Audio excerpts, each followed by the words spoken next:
Va a estar ahí está. Y bueno, vamos a compartir la clase de esta presentación que ustedes ya la tienen ahí en el grupo. Para el examen, muchachos, vuelvo a repetir, vas a estudiar esta presentación del contexto individual, vas a estudiar la presentación del contexto familiar y social, y vas a estudiar la presentación de los tipos de normas, que es la primera presentación que tenemos al iniciar este tercer bloque. ¿Estamos viendo pantalla completa, muchachas y muchacho? Sí. Perfecto. Bueno, pues vamos a comenzar con lo que es el contexto individual, que ya lo platicamos un poquito. Ya de hecho hicimos unas hojas en tu libro que tiene que ver con este tema del contexto individual. ¿A qué se refiere el contexto individual? Bueno, aquí habla más que nada yo como individuo, yo como un sujeto que estoy dentro de una sociedad, cómo me comporto, cómo me muevo dentro de la sociedad, si de una manera moral o de una manera inmoral. Muchas de las veces tenemos hasta lo que se dice una doble moral. ¿Por qué? Porque actuamos en ciertos ambientes, por ejemplo, en el familiar o en el social, actúo yo muy moralmente, una buena persona, aplicando mis valores, aplicando mis principios, respetando los derechos, pero en el contexto individual, pues no me comporto nada bien, no soy nada moral, soy todo lo contrario, individualmente soy un adicto, porque eso me hace daño a mí, a mi salud. En ese sentido puedo decir que es algo malo. En lo individual, que lo individual también va a rozar un poquito con lo social. En lo individual a lo mejor robo, mato, asesino. En lo individual con lo social, porque pues robo, mato y asesino dentro de una sociedad. Pero en la familia yo soy un modelo ejemplar. Hay muchos casos de asesinos en serie o asesinos que no son tan serios y no son en serie, entonces, que nadie se la creyó cuando los descubre, ¿no? Pero ¿cómo? Si era un buen vecino, un buen padre de familia o madre de familia, y bien respetuoso y bien responsable, y no se lo creían, sí, porque en otros contextos, en otros ambientes, pues no mostraba, o su moral era diferente. En ese sentido puedo decir que son personas con doble moral, una moral en un contexto y otra moral en otro contexto, lo cual no es como que muy acorde, porque pues se supone que la moral debe de ser la misma. Si tenemos una moral, debemos de llevarla a cabo y practicarla pues en todos los contextos, en todos los ambientes en los que nosotros las personas nos movemos. Entonces, bueno, vamos a enfocarnos en el contexto individual. Yo como individuo, yo como persona, se puede decir que hay dos tipos de moral o dos tipos de condición yo como individuo. Yo soy un individuo autónomo, pero también soy un individuo heterónomo. Eso ya lo explicamos la clase anterior, si no me equivoco, ¿verdad? ¿Sí lo explicamos? Chicos, díganme si yo si no.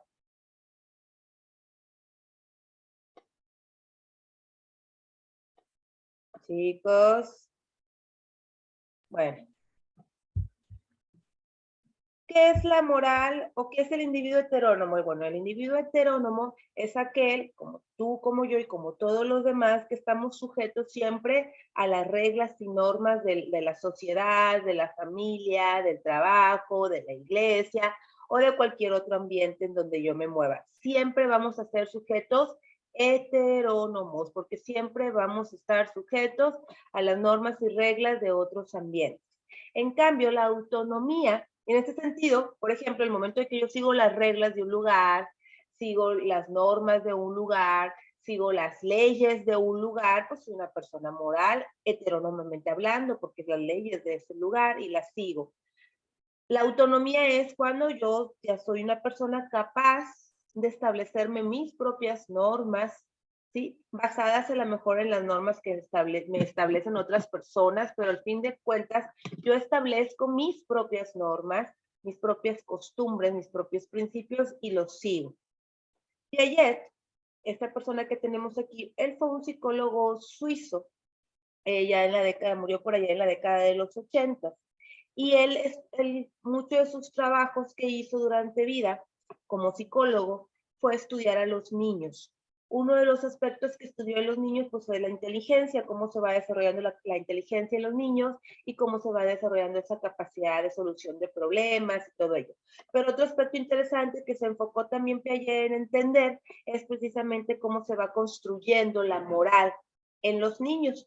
Y menciona lo siguiente: los niños menores de 10 años reciben las normas de los adultos sin cuestionarlas, en el mejor de los casos, ¿no? Cuando estamos pequeñitos, pues nos dicen, no hagas esto, no hagas el otro, siéntate bien, ponte uniforme, no hables con la boca llena, llega aquí a tal hora, tienes permiso, no tienes permiso. Y entonces nosotros, como somos todavía pequeños, pues obedecemos a los demás, pero luego llega una etapa de nuestra vida, normalmente la adolescencia, donde a veces por rebeldía, pero no debería ser así, sino ya por conciencia me cuestiono las normas y digo, a ver, ok, eso no se debe de hacer. ¿Por qué no se debe de hacer? Ya en un plano ya de conciencia, de tomar conciencia de esa norma y entender si realmente esa norma es de utilidad o no es de utilidad.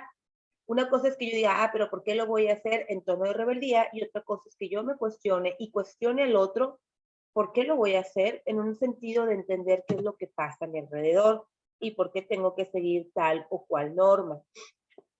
Otros autores, por ejemplo, Immanuel Kant, bueno, un filósofo alemán ya del siglo XVIII, más antiguo, él decía que la autonomía es la capacidad del sujeto no solo de seguir sus normas o de sus reglas. Bueno, el hecho de que tú sigas tus propias normas y tus propias reglas, eso hace que seas un sujeto que se gobierna a sí mismo. Tú eres tu propio gobernador porque sigues tus propias reglas. Te gobiernas sin coacción externa. ¿Qué es coacción? La coacción es cuando hacemos lo que el otro nos dice, ya sea que lo hagamos porque nos están pidiendo que lo hagamos así como que a la fuerza, o lo hacemos porque nos están infringiendo violencia y pues no tenemos más remedio que hacerlo. ¿Sí? Entonces somos sujetos que no seguimos las reglas de los demás, sino que sigo mis propias reglas, mis propias normas. Tengo la capacidad y la madurez cuando llego a este nivel de autonomía de poder seguir mis propias normas y mis propias reglas. Gustavo Escobar es un filósofo más actual, es un filósofo que encuentra vivo desde los 2000, y él diferencia también estos dos conceptos entre lo que es una moral o decisiones autónomas y lo que pudiera ser una moral o decisiones heterónomas. Para él, la autonomía es la propia voluntad del sujeto, lo que el sujeto quiere y puede hacer con la responsabilidad de vida. Y las decisiones heterónomas es lo que nos limita y es lo que no tengo voluntad yo de elegir, sino que el otro me impone qué es lo que debo hacer. No significa que eso sea malo. En ciertas situaciones, en ciertos momentos necesitamos ser sujetos heterónomos porque a veces uno mismo ya no sabe qué hacer o qué decisión tomar o qué es lo más adecuado, qué es lo correcto, y el seguir las normas o las leyes impuestas por el otro me puede servir a mí para poder tomar decisiones. Un concepto que hemos estado viendo y que te he mencionado, que tiene que ver mucho precisamente con la ética y tiene que ver mucho con la autonomía, ¿sí? Esa capacidad que yo tengo de gobernarme a mí mismo, pues es la libertad. Porque la libertad tiene mucho que ver con la ética. La libertad es la capacidad de elegir entre dos o más posibilidades. Lo hablamos en la clase anterior, es esa parte de es esa oportunidad que yo tengo de hacer lo que yo quiera, pero sin traspasar los límites de la libertad, sin traspasar los derechos de las demás personas, como lo hablábamos. Cuando la libertad traspasa los límites, como las normas, las leyes, las reglas, tu propia moral, cuando la libertad traspasa los derechos de los demás y abusas del derecho del otro, eso ya no es libertad, eso es libertinaje. Es algo propio del ser humano, nacemos con ella y no se puede renunciar a ella. Muy ligado al concepto de la libertad, pues está el concepto de responsabilidad, que como te lo he dicho en clase, considero que la gente que realmente no es responsable de este enorme privilegio, porque antes no todos nacían en libertad, nacían siendo esclavos. Es un privilegio y es un derecho. Entonces, como privilegio y como derecho tenemos que saber usarlo. Gente que no sabe usarlo con la responsabilidad de vida, considero que deberían de quitarles su libertad. La libertad se debe llevar a cabo con la responsabilidad. Es decir, si yo tengo la libertad de tomar una decisión, tomo la decisión y me hago cargo de las consecuencias positivas o negativas de la decisión que yo he tomado. Y no trato siempre de aventarle la culpa al otro cuando las cosas salen mal. Es tu culpa, tú la dejaste salir, tú le diste permiso. Cuando, por ejemplo, en esto que te estoy mencionando, pensando en los hijos, que los padres a veces se avientan la pelotita, pues al final de cuentas, tal vez uno dio permiso, pero son los dos los involucrados en la responsabilidad del cuidado, protección y crianza de los hijos. Y esta parte de aventar la pelota y no quererse hacer responsable, pues nos habla de que no se está haciendo un buen uso de la libertad que se tiene, la libertad que tuviste de tener hijos, de tomar la decisión de tener hijos, por ejemplo, y todo lo que conlleva. Esto nos lleva al problema central de la ética. Hablar de libertad y que la libertad esté ligada a la responsabilidad nos lleva al problema central de la ética, que es en qué condiciones alguien no es moralmente responsable de sus actos. Hemos hablado también cuando algunas personas, aquí viene ejemplo en la página 102, pero no, ese es otro libro. Si alguien tiene pleno conocimiento de sus actos y sabe lo que es las consecuencias y sabe lo que está haciendo, es responsable. Cuando alguien hace algo y no tiene conciencia de lo que está haciendo, no sabe que eso está mal, digamos que no es completamente responsable de lo que está realizando. Si conocemos las consecuencias de nuestras acciones, podemos actuar libremente, ¿sí? Si realizamos acciones libres, entonces somos responsables de lo que hagamos. Tipo de coacción, los tipos de coacción, digamos que el tipo de responsabilidad que tengo a la hora de hacer algo. Está el exterior y el interior. Por ejemplo, un conductor se ve obligado a girar el auto para no atropellar a una persona. Entonces va manejando y esquiva para no atropellar a una persona, pero como consecuencia atropella a otra persona en una parada. ¿Sí? ¿Qué sería algo aquí? Él se vio obligado, recuerda que la coacción es hacer algo que alguien nos obliga de alguna manera a través de la violencia o de la fuerza. En este caso nos vimos obligados por las circunstancias de no atropellar a alguien y al momento de quererlo esquivar atropello a otra persona. Se tiene que ser responsable de esa acción, pero se juzga de una manera diferente al analizar bien la situación porque nos damos cuenta que no estuvo planeado, no fue premeditado, no era sin intención y fue un accidente. Al final de cuentas tiene cierta responsabilidad y tendrá cierto castigo, por así decirlo, sobre sus acciones, pero no de la misma manera que si uno lo actúa con plena conciencia. La coacción interior puede ocurrir en casos de personas que se ven obligadas a actuar por cuestiones internas, como por ejemplo cuando alguien padece, por ejemplo, algún tipo de enfermedad mental, como una esquizofrenia, donde en algunos casos los esquizofrénicos tienen alucinaciones tanto visuales como auditivas. Y a veces mencionan o comentan que las voces, que les dicen que hagan esto, que hagan lo otro, que si no lo hacen, algo malo va a suceder. Entonces estamos hablando de una enfermedad. Ya por el simple hecho de padecer una enfermedad mental, ya la persona ya no se juzga de la misma manera, porque obviamente no está en plena conciencia de sus actos. Aspectos relacionados con el ser humano en cuanto a nuestro contexto individual, sobre todo en la adolescencia, sobre todo en esta etapa de la juventud. Por un lado tenemos las manifestaciones destructivas durante la juventud, que puede ser cualquier tipo de vicio, muchachos. Cualquier tipo de vicio puede llevarnos a precisamente aspectos destructivos, tanto en nuestra salud física como en nuestra salud mental o emocional, inclusive hasta llevarnos completamente a la destrucción, que sería la muerte. Los vicios como el fumar, el beber, las drogas, pues son aspectos precisamente destructivos para nosotros, para nuestra integridad físicamente, mentalmente y emocionalmente. Pero más allá de ello, más allá de señalar o de juzgar o de criticar de que es un drogadicto, o de que en esta etapa de la juventud o de la adolescencia, que es un drogadicto, que es un alcohólico, permítanme un segundo nada más, por favor.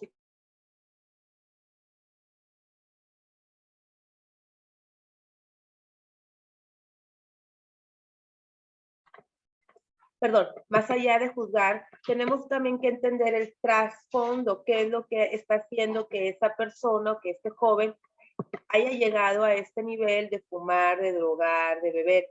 El joven que fuma, el joven que se droga, por ejemplo, o el joven alcohólico, él sabe que eso es malo para su salud, completamente lo sabe. Sin embargo, algo más atrás de su voluntad y de su querer lo lleva a hacerlo por diferentes razones, ¿no? Pero al final de cuentas son manifestaciones destructivas. La violencia, el bullying, por ejemplo, también son manifestaciones destructivas. Todos estos tipos de problemáticas que te estoy mencionando aquí, ya estamos hablando de un joven, de un adolescente que tiene problemas. En la mayoría, el 99.9% de esos problemas se deben a una problemática familiar difícil. Algunas familiar difícil o violencia familiar o falta de uno de los padres, no porque no esté físicamente, sí está, pero emocionalmente parece que los padres no están. Es un joven descuidado en muchos sentidos que precisamente recurre a este tipo de situaciones. Los trastornos alimenticios también son manifestaciones destructivas que se ven muy frecuentes, se ven en cualquier etapa de la vida, pero muy frecuentemente se ven más durante la adolescencia, buscando esa imagen corporal perfecta, pegando más en las mujeres que en los hombres, pero sin embargo se da en ambos. Otro aspecto importante de la adolescencia pues es la sexualidad responsable, como en esta etapa, al no tener la madurez todavía emocional, ni la madurez psicológica, ni el conocimiento suficiente, surgen muchos problemas referente a esta área que es la área de la sexualidad. Uno de ellos pues, son los embarazos. Un embarazo no planeado en esta etapa puede ser muy difícil, implica que muy seguramente la chica y el chico dejen de estudiar para ponerse a trabajar, para dedicarse a ese nuevo bebé. Son jóvenes con otros gustos, con otros intereses, con otras metas, con otros objetivos, que lo último que les interesa es cuidar a un bebé. En muchos de los casos, en la mayoría, descuidan a ese bebé, que ese bebé descuidado por los padres, y luego ese bebé que es descuidado por sus padres y no es querido, aceptado, amado, va a ser un bebé que acá va a estar haciendo esto más adelante. Por eso es tener mucho, mucho, mucho cuidado. Y bueno, otro aspecto también igualmente de importante e impactante, pues es alguna enfermedad de transmisión sexual. El consumo de sustancias que afecten la salud, como las drogas, lo mencionábamos ahorita, estupefacientes, alcohol u otro tipo de sustancia que pueda dañar la salud, pues es otra manifestación. Ahí se ve, por un lado se ve mi moral, y por el otro lado refleja también las problemáticas que yo como adolescente puedo tener. Un adolescente donde los padres están presentes, donde los padres han enseñado una buena base, porque al final de cuentas uno va creciendo y va viendo otras cosas, pero tiene una buena base, la moral, le han dicho que siempre hay que cuidarse y respetarse a sí mismo de alguna manera, evitar cosas malas, pues muy seguramente, no ley general, pero muy seguramente no va a caer en este tipo de situaciones. Y otra problemática es la deserción escolar, por cuestión económica, por cuestión de embarazo, por cuestión de salud, que algunos puedan tener algún problema de salud difícil o grave y tengan que salirse de la escuela, pero eso también es algo difícil y negativo en esta etapa porque, como lo hemos comentado en clases muy anteriores, pues la educación es básico para que nosotros sigamos preparándonos y nosotros maduremos también en nuestra forma de pensar. El conocimiento abre nuestra mente, muchachos, y nos permite ver las cosas de una manera diferente y comprender. Esto es referente a lo que es el contexto individual. Te voy a pedir, ahí lo tienes en tu temario, te voy a pedir para el día de mañana terminar la actividad número 8. Ahí viene que la actividad número 8 es de la página 110 a la 122. Que si ahí empezamos a hacer algunas páginas. ¿Sí? ¿Qué significa eso? Que yo voy a contestar todos los ejercicios que vengan desde las 110 hasta las 122. Pues si alguien tiene por ahí un libro que me muestre, porque me equivoqué, me traje otro libro de ética, no es el suyo. Hasta ahorita me voy dando cuenta. ¿Alguien tiene por ahí su libro que me muestre la página 110, por favor? Para que nos quede claro.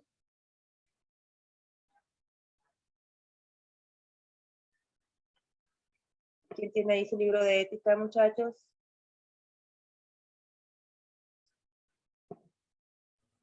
¿Qué página, profe? 110, por favor.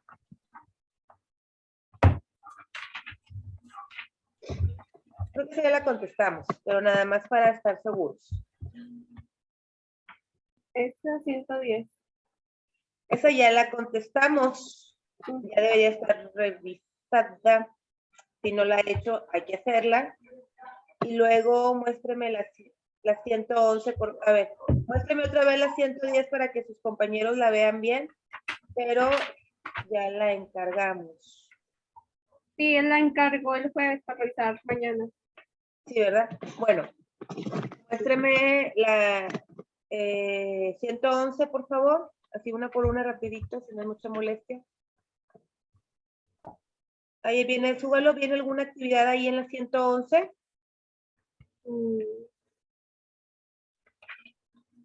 Unas preguntas a la página 112. ¿Qué preguntas son? ¿Qué dice la actividad, por favor? Realizar un debate sobre las responsabilidades y libertades que No, los ese no jóvenes lo hacemos porque ya no tenemos tiempo para hacer nuestro debate. Entonces, avanzamos. ¿Qué página sigue? Donde vea alguna actividad, dígame y léala, por favor. 113. Ok, ¿qué dice? Autoevaluación de tu madurez emocional. Ok, esa sí se va a hacer, página 113. ¿Continúa en la 114 o nada más es ahí en la 113? No, continúa 114. Ok, entonces tarea para mañana, me van a dejar el libro antes de que se vayan a su foto. 113, 114, y esa donde viene el dibujo del chico es la 115, ¿verdad, Zaira? Sí.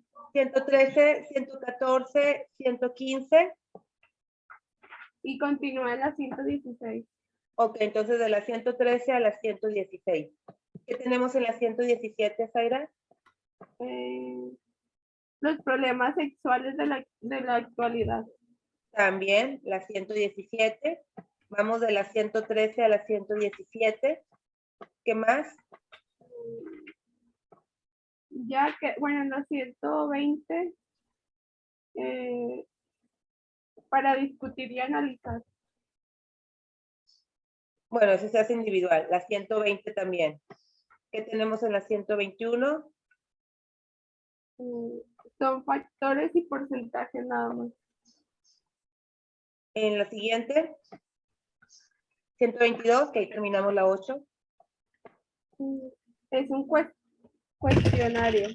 Ok, entonces tarea para mañana, déjenme ponerlo también en su grupo. De la 113 a la 100...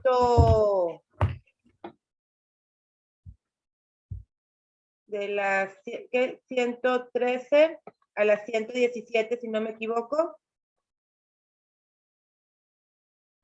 Y página 120.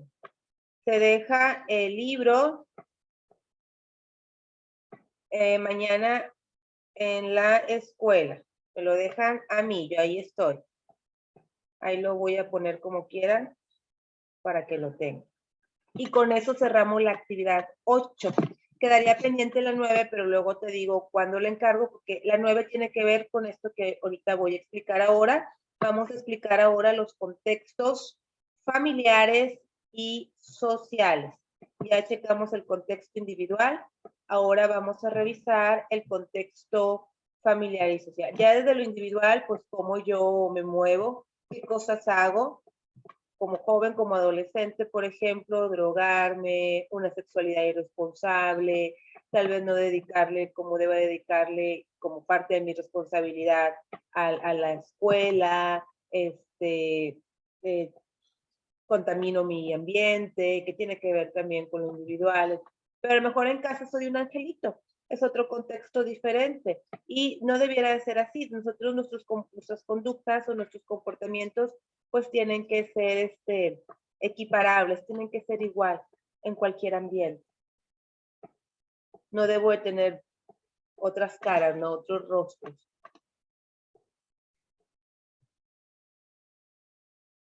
Bueno, vamos a los contextos de la ética, que es el familiar y el social.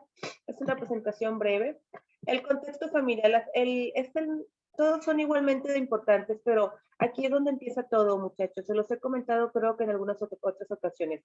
Niños sanos, niños felices, niños que son protegidos, cuidados, amados, no en exceso, porque también el amor en exceso hace daño, por sus padres van a ser adultos, adultos sanos, adultos felices, ¿sí? Niños que viven en situaciones de mucha violencia, de descuido, de ignorados por la familia, o no están los padres, o crecen en un ambiente de drogas, pues van a ser jóvenes y adultos con muchas problemáticas, con muchos problemas, con mucho dolor y con mucho sufrimiento. Por eso la base de todo es la familia es la base de la sociedad, la familia es la célula de la sociedad, porque de las familias surgen o van saliendo todos esos individuos que somos parte de una sociedad. Entonces, ese individuo que es drogadicto salió de una familia. Ese individuo que es un asesino salió de una familia. Ese individuo que anda vagando por las calles salió de una familia. Ese pandillero que anda haciendo destrozos, porque no todos los pandilleros hacen destrozos, el que hace destrozos salió de una familia. Y ese joven estudiante, ingeniero que obtuvo el mérito al mejor estudiante, también salió de una familia.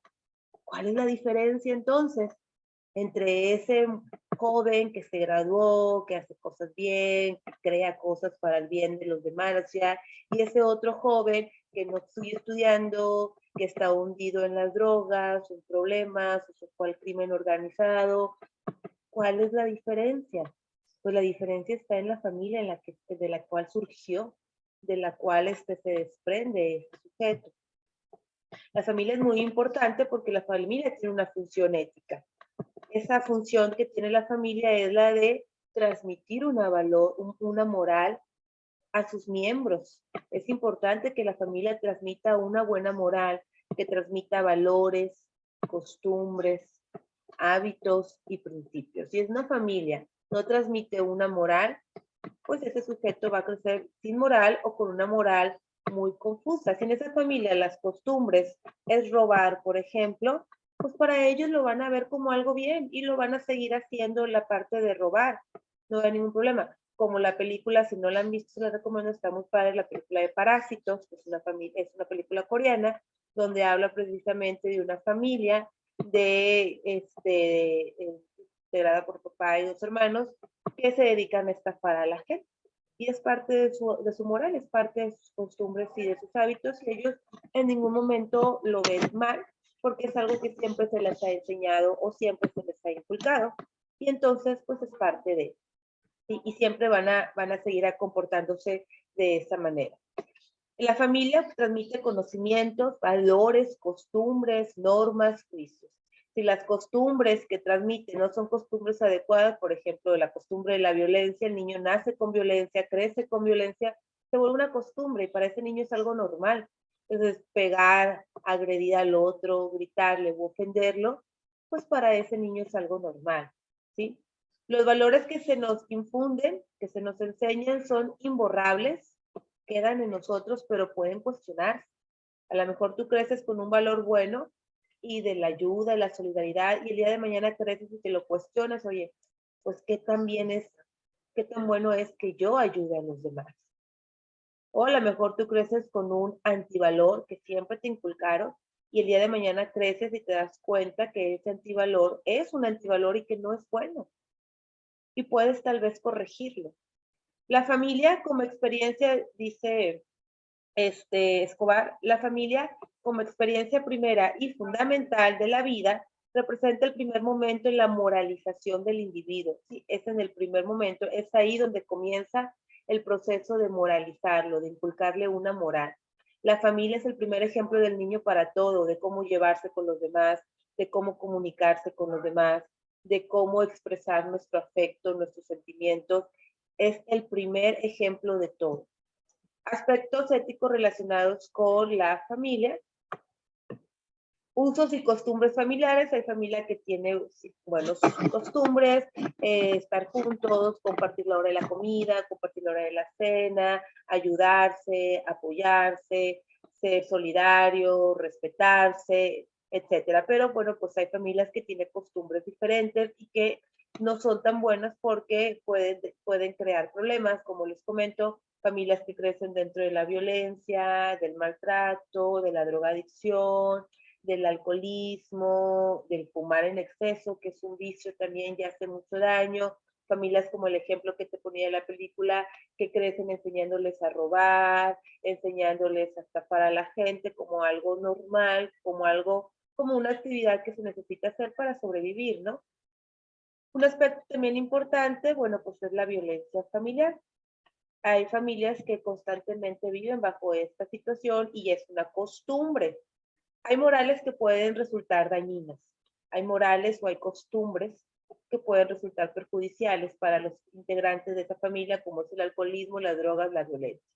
De ahí la importancia de ser personas autónomas, porque cuando yo crezca el día de mañana voy a tener la capacidad de cuestionarme dónde crecí. Oye, yo crecí en medio del alcoholismo, de las drogas, de la violencia. Creo que eso no está bien. Y entonces te lo empiezas a cuestionar para a partir de ahí cambiar, ¿sí?, esas costumbres que tú tienes.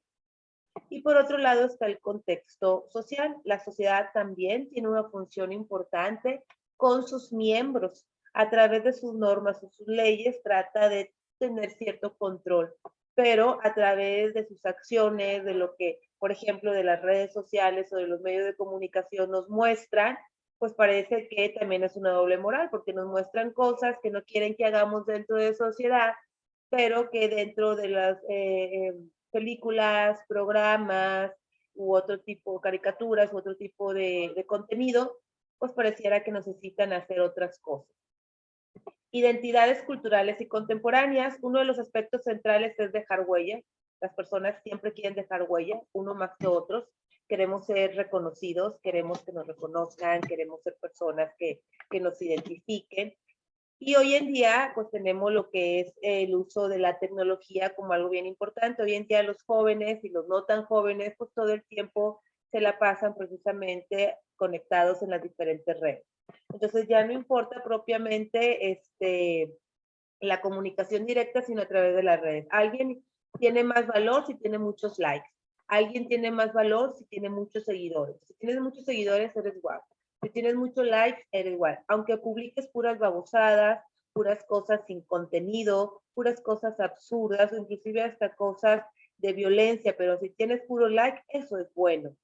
Y cambia la idea entonces de lo que es bueno y de lo que es malo ahora con la tecnología. Hoy en día la tecnología ha tomado un papel muy importante en la vida de las personas. A través de las diversas redes sociales, los jóvenes comparten y se identifican con sus iguales y se construyen identidades. Entonces muestran ante el otro cómo aparentemente son. Hay aspectos importantes que están dentro de la sociedad y que tenemos que solucionarlos y ver qué pasa con estos aspectos. Por ejemplo, la igualdad y equidad de género. Sí, sigue habiendo mucha desigualdad en cuanto a la equidad de género. Sí, con esta cuestión de los feminicidios, entonces queda muy en claro que hay una desigualdad en cuanto al género, viendo a la mujer como un objeto, como algo que es fácil de matar, secuestrar, eliminar. Claro que muchas de las veces la mujer se presta para ser un objeto, no dándose el valor como mujeres. Mujeres que en programas televisivos vemos que venden su cuerpo saliendo prácticamente semidesnudas y no dando su valor como personas y como mujeres. No estoy hablando de que salgas así a la calle, estoy hablando de que salgas así en los medios de comunicación, porque como dice, la que enseña vende. Entonces ya no te ven como una persona, sino te ven como un objeto. También la mujer tiene que aprender a valorarse y a darse su lugar. Si quieres que el otro te dé un lugar, tienes que empezar a dártelo tú para que logres esa igualdad o esa equidad de género. La violencia en la sociedad, pues cada vez vemos también más problemas de violencia, inseguridad, corrupción, crimen, que todas estas situaciones se empiezan a volver cotidianas y normales y la gente comienza a acostumbrarse cuando uno nunca debe de acostumbrarse a la violencia. Y la desigualdad social, principalmente por la cuestión económica, la desigualdad social. Hemos hablado en otras ocasiones que es la igualdad. Igualdad no significa que todos tengan lo mismo en cuanto a dinero. Ay, es que necesitamos vivir iguales, entonces que todos seamos iguales y tengamos la misma cantidad. no se trata de que tengamos las mismas riquezas o los mismos cosas materiales. Se trata de que tengamos las mismas oportunidades y las mismas herramientas para yo poder hacer dinero. Pero si a ese les tuvo oportunidad de estudiar en una mejor escuela y a mí no me dieron la misma oportunidad de estudiar en otra escuela donde pueda desempeñarme mejor, no tengo las mismas herramientas. No me digas que con trabajo voy a superarme porque no tengo la misma oportunidad de trabajo, porque no tuve las mismas herramientas de estudio. Igualdad es que todos tengamos las mismas oportunidades de estudiar, las mismas herramientas para salir adelante y ya a partir de ahí que cada quien obtenga con lo que su trabajo y esfuerzo haya hecho, pero teniendo las mismas herramientas. No es lo mismo aquel que le voy a dar una escalera para subir que aquel que nada más le voy a dar uno que otro blog para que pueda subir. Obviamente que la escalera la tiene más fácil y puede llegar más alto que al que nada más le di 2 o 3 blogs para poder subir y hasta ahí va a llegar. ¿Sí? Aquí quedamos con la clase, muchachos. Hasta aquí es su examen. Hay que estudiar estas dos presentaciones y la presentación de los tipos de normas que ya habíamos visto nosotros en clase.